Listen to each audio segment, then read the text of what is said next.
Budidaya kedelai. Hampir di seluruh penjuru dunia mengenal kedelai. Sebagai komoditas, kedelai sangat strategis dan memegang peranan penting bagi kehidupan masyarakat dan perekonomian negara. Tak terhitung jumlah budaya yang memanfaatkan kedelai, baik sebagai bahan makanan, minuman, maupun bumbu masakan. Kebutuhan akan kedelai pun niscaya tidak akan pernah surut di seluruh dunia. Di Indonesia, kedelai telah dikenal secara turun-temurun. Olahan kedelai mulai dari tempe, tahu, hingga kecap tak pernah lepas dari kehidupan masyarakat, baik yang tinggal di pedesaan maupun perkotaan. Kebutuhan kedelai di Indonesia sangat tinggi. Bahkan saat ini produksi kedelai di dalam negeri belum mampu untuk memenuhi kebutuhannya sendiri. Tahun 2015, total kebutuhan kedelai Indonesia mencapai 2,5 juta ton. Sedangkan petani kedelai dalam negeri hanya memproduksi total tidak sampai 1 juta ton. Selebihnya, kebutuhan kedelai Indonesia harus dipenuhi dengan cara impor. Padahal, di pasar dunia, harga biji kedelai terus mengalami kenaikan. Kedelai olahan yang biasanya menjadi alternatif bahan makanan bagi masyarakat kurang mampu ikut menjadi mahal. Karenanya, Indonesia terus berupaya untuk mengejar ketertinggalan tersebut dengan berusaha meningkatkan produksi dalam negeri.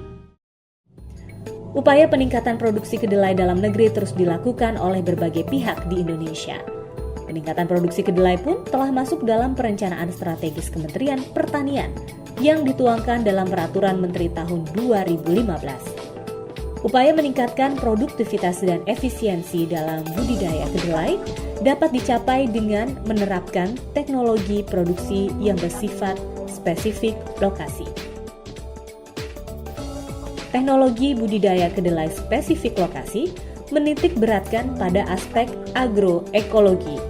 Artinya, teknik produksi akan berbeda menyesuaikan lokasi kedelai ditanam. Kali ini pembahasan teknologi produksi bersifat spesifik lokasi, fokus pada dua agroekologi, yaitu agroekologi lahan sawah dan agroekologi lahan kering. Pada lahan sawah, penanaman kedelai dilakukan setelah panen padi pertama pada musim kemarau. Waktu penanaman ini disebut dengan musim kemarau 1 atau MK1. Penanaman juga dapat dilakukan setelah musim panen padi kedua dan disebut sebagai musim kemarau 2 atau MK2. Penanaman pada waktu MK1 biasanya pada bulan Februari sampai dengan Juni.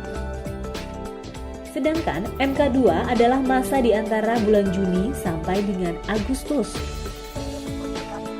Paket teknologi menanam kedelai di lahan sawah dimulai sejak panen padi dilakukan. Saat panen padi, jerami padi dipotong dekat dengan tanah. Sebagian jerami dapat digunakan sebagai pakan ternak. Sementara sebagian lagi dilakukan dibakar di atas lahan yang akan ditanami kedelai. Jerami padi yang dibakar akan menjadi sumber hara. Sebelum menanam kedelai, lahan sawah dibuatkan saluran drainase dengan jarak 1,5 hingga 5 meter. Jarak antara saluran drainase tergantung pada kemiringan lahan dan tekstur tanah.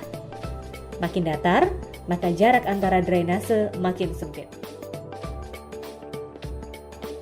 Saluran drainase sendiri memiliki ukuran besar sekitar 30 cm dan kedalaman sekitar 25 cm. Kedelai dapat ditanam 2 hingga 4 hari setelah panen padi. Hal ini dilakukan untuk memanfaatkan air yang tersisa di sawah. Pada masa tanam MK1 biasanya ketersediaan air lebih baik dibandingkan dengan MK2. Karenanya, jenis kedelai yang ditanam juga berbeda. Pada MK1 biasanya ketersediaan air hujan lebih terjamin. Maka varietas benih berbiji besar yang cocok adalah Anjasmoro, Agropuro, Gumitir, serta Detam 1 dan Detam 2. Sementara untuk varietas berbiji sedang adalah Wilis, Kaba, Ijen, Sinabung, Anjasari, dan Malika. baik untuk ditanam pada MK1 maupun MK2. Pada masa tanam MK2, pemilihan varietas kedelai besar yang cocok adalah Agromulyo, Burangrang, dan Baluran. Sementara untuk ukuran biji sedang adalah jenis Malabar, Ijen, Arjasari, dan Malika. Untuk teknologi pada lahan kering, penanaman dilakukan menjelang musim hujan. Lahan kering dibagi dua menjadi lahan kering masam dan lahan kering tidak masam. Waktu penanaman pun dilakukan pada musim hujan pertama dan kedua. Musim hujan pertama atau MH1 adalah bulan Oktober hingga Januari, sementara MH2 adalah bulan Februari sampai dengan Mei.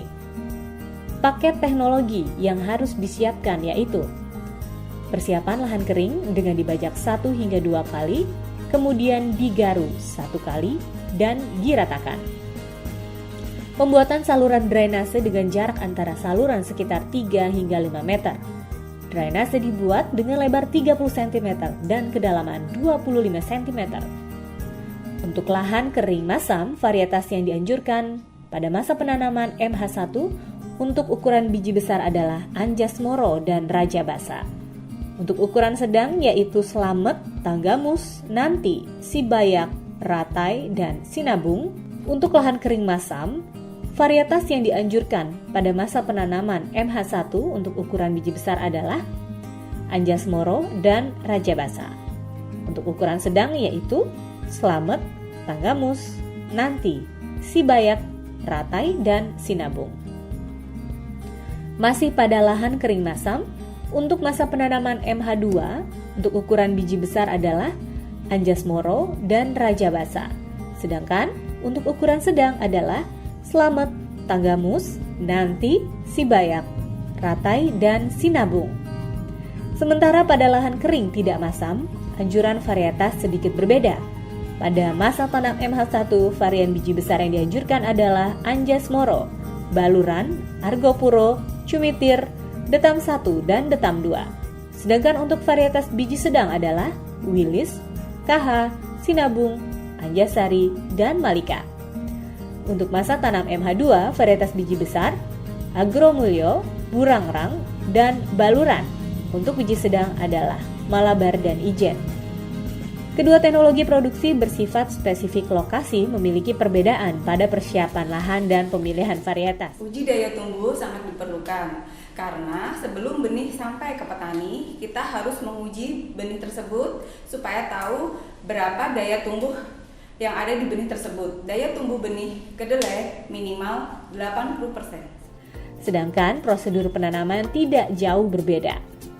Sebelum ditanam, perlakukan benih dengan karbosulfan atau fipronil. Tujuannya untuk mengendalikan lalat bibit dan hama lainnya. Selanjutnya, perlakukan benih dengan pupuk hayati sumber rhizobium bagi lahan yang sebelumnya tidak pernah ditanami kedelai. Kendalikan populasi tanaman kedelai pada 300.000 hingga 500.000 tanaman per hektar. Pengaturan jarak tanam berturut-turut adalah 40 x 15 cm dan 40 x 10 cm dengan ditanam 2 tanaman per lubang. Pemberian air dilakukan jika diperlukan, yaitu saat kelembapan tanah tidak mencukupi, terutama saat stadium awal pertumbuhan, saat berbunga, dan saat pengisian polong. Kendalikan kulma berdasarkan pemantauan baik secara mekanisme konvensional maupun manual. Pengendalian hama dan penyakit berdasarkan pada petunjuk teknis PUT atau pengendalian hama dan penyakit terpadu. Sejatinya, tanaman kedelai siap dipanen jika daun tanaman sudah luruh hingga 96%-nya. Panen kedelai dilakukan dengan cara konvensional dengan disabit atau dicabut. Dengan meningkatkan produksi kedelai dalam negeri, Indonesia bisa terbebas dari jerat impor yang menyebabkan melambungnya harga.